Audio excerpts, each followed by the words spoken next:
Hi guys, so today I'm going to be talking about books I picked up that I will be reading for the month of September. And it's currently August 31st, and we will be starting this journey tomorrow in September. So this is all the books I'm hoping to finish in September. So I'm going to jump right in, and I'm going to say that most of these are psychological dramas and thrillers. There's some historical fiction, and almost all of these are new releases. So I'm going to jump right in. So the first one is called Jar of Hearts. And also, once again, I just go on Goodreads and I just go through the top, like if it has above a 4 and like 50,000 reviews, I will try to check it out for the library. So this one is called Jar of Hearts, and this one is more of a dramatic one. So it's about a serial killer. Yeah, so this one is, I'm not going to go into details about this book. It seems like it's more based off of a time when a girl was kidnapped, and then there was like some type of like investigation. I feel like the inside flap is like not giving the full effect of what the book is about, because I've heard that it's really, really gripping and good. But yeah, this is definitely not going to be the first book I read, so I'm going to move on. Next is called The 100 Years of Lenny and Margaret. So this book got really high reviews, and based off reading the flap inside, it seems like it's really similar to Midnight Library, and another book that I read a long time ago, which is called Tuesdays with Morrie. I read that in like one day. So this is basically kind of like a life quotes book. So basically a 17-year-old Lenny Peterson, he lives on the terminal ward at a hospital. She was told she was dying, but she has plenty of living to do, they said. So she becomes friends with an 83-year-old. So yeah, this seems like a really heartwarming, sweet book, which I love reading. I love reading those kind of books. Just makes me feel really good. Tuesdays with Morrie is one of my favorite books of all time, and also now Midnight Library is one of my all-time favorite books of all time. It's on my shelf, so I will be definitely reading this for a pick-me-up. Next we have another gripping psychological thriller, which I'm really intrigued by. It's called Little Secrets. So this one is about, this is the author of Jar of Hearts. Okay, so she wrote this book. That's funny. I didn't know that. So both Jennifer Hiller. Yeah, so these are both Jennifer Hiller books. This one is her newest release. And so this one is interesting because it has like an affair involved, which I'm always into like relationships and like cheating and that kind of stuff. So basically it says Marin had the perfect life, married to her college sweetheart. She owns a chain of upscale hair salons, and Derek runs his own company. They're admired in the community and are a loving family. And then their son Sebastian's taken, and then a year later Marin is a shadow of herself. There's nothing about the son coming up. She and her husband rarely speak. Then she finds out he's having an affair with a younger woman. Ooh. I'm not giving anything away, I'm just reading the flap. And the girl she's having an affair with is named Kenzie Lee, and she's an art student in her 20s, a barista who dreams of becoming Instagram famous. She's broke and behind on her bills. So yeah, she's basically trying to become his wife. So this is a very interesting book. I'm intrigued and I want to read it as soon as possible. I like the premise. So this one seems more like policey. I'm not into like crime. I'm more into like psychological. So I think I'm going to bump this one to the top. Next is a book I am halfway through, but I've actually a little bit past halfway through. This is called The Four Winds. So this is different than any of the other books I've read this year. This is a historical fiction novel, which I used to read all the time. I read like Year of Wonders. I've read many others. Like I love reading about royalty, like Anne Boleyn and the other Boleyn sister. Like I was all into that. I'm still looking for books that are like on that level. So this book is about the Great Depression, and it basically stars this girl named Elsa, and her family's like really mean to her, and they tell her no one they love her and she's like ugly and stuff. And she falls in love with a guy, and they have a baby out of wedlock. And basically she like joins his family, and like then a lot of years pass, and like some things go down during the Great Depression, and she has to travel to California in certain circumstances with her daughter without her husband. And it's very gripping, pretty sad, but extremely well written, and the characters are very vivid and alive. I will definitely be doing a full review about this book once I'm done with it. It is really good. I love Kristen Hanna now. I just discovered her. I can't wait to check out Nightingale and Firefly Lane, I believe. Those are her two. This is her newest one, but those are like very well reviewed books. So I really like this book. It is kind of sad at times, but it's like also uplifting at the same time. So I want to finish this for sure. Next we have a book called A Good Marriage. So this is by Kimberly McCrae.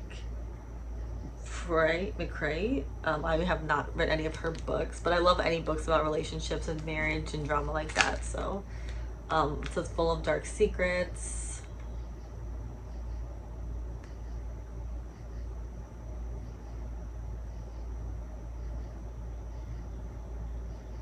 Lizzie is working late when she gets the call. Grueling hours are standard at elite law firms like Young and Crane, but they'd be easier to swallow if Lizzie was there voluntarily. Until recently, she'd been a happily underpaid federal prosecutor. With that job and her brilliant, devoted husband, Sam, she had everything she'd ever wanted. And then suddenly it all fell apart. No, that's a lie. It wasn't sudden, was it? Long ago, the cracks in Lizzie's marriage had started to show. She was good at averting her eyes. Yeah, so this is going to be interesting. I will definitely review this as well and let you know what I think. Next is I believe this is nonfiction. This is called Group, How One Therapist in a Circle of Strangers Saved My Life. So this book is really well reviewed. I've checked it out before, then didn't read it and turned it. Now I'm checking it out again.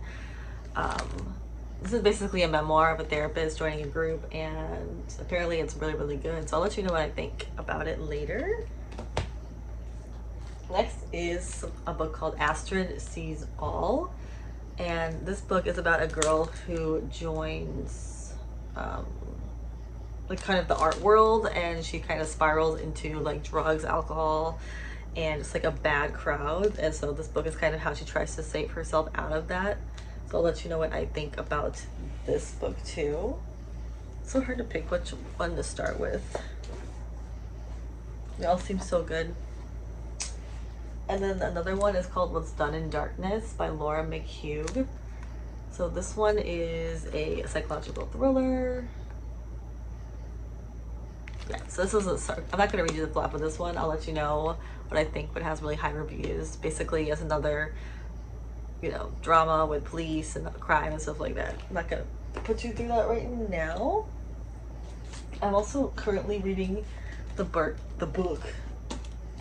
Bathhouse. This is a thriller by PJ Vernon. This is like a new release that I really wanted to read, so I'm lucky I got my hands on it. And currently it's about this guy, I forgot his name,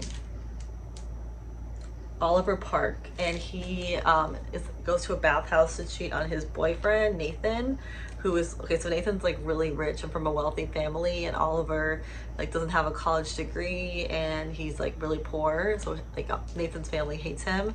And I think that Oliver doesn't even love Nathan. He's just using him for his money essentially, and he's cheating on him, and like things go awry when he visits a bathhouse, and there's like thriller and scary stuff. So there's like a mixture of like horror and a mixture of like relationship drama, and I'm pretty into it. I'm intrigued. The characters are really interesting, and there's definitely a lot of twists and turns already as Oliver tries to get out of situations and hide his lies and deceit. Pretty interesting. So I think this is a good start. It's a bit overwhelming, but I'm excited to have full reviews on all these books for you guys. Some of these books I've started, and some of these books I'm like already halfway through, are almost finished. So I will definitely do a full review of The Four Winds coming up, and The Bathhouse. That's gonna be for sure in my next review. So yeah, stay tuned and please subscribe and like if you like my channel, and also check out my makeup and fashion channel if you like makeup and fashion. Love you guys so much, and thank you for watching. Hi guys, so this is my current book organization. I have it in a few places, and I have this awesome like the clear acrylic moving case from the Container Store, which I really did not use until now, and I love it. So I'm going to jump right in, and I'm just going to go by section. So this section is books that I own, mostly hard copies. So I'm just going to jump right in. I own a copy of The Good Sister. I just read at the library and I fell in love with it, so I'm excited to buy it. I love it. Same thing here. We got the Midnight Library. I read this from the library, and then I was like, I also need to own it. I love it so much. And I like having the hard copy of books because they last much longer and more durable. Next we have the book The Wife Between Us. I have not read this book because I have a lot of books from the library. Yeah, people say it's a really good book, and that, oh, is this written by two people? Yeah, that Greer Hedrigs and Sarah Pekkanen are really good writers, so I'm excited to read this at some point. And I got this from Half Price Books for way less than $27, probably like $5. Moving on to more books that I own. I own The Woman in the Window. I have not gotten a chance to read this. This is, I believe this is a movie on Netflix now. I own The Secret, which I love. I also own the other ones as well, but those are on my Kindle. This is the main one. And I also own the Karen Slaughter book, The Silent Wife, and I just found out that this is actually like the 5th book in the series, and this is like one of the newest ones, so kind of sad about that because you have to read them in a series, so I did not know that. And I also own the Ted Bundy book. This is falling apart, but it's such a good book. I love it, but I just need to take a break because it's a little bit too morbid for me sometimes.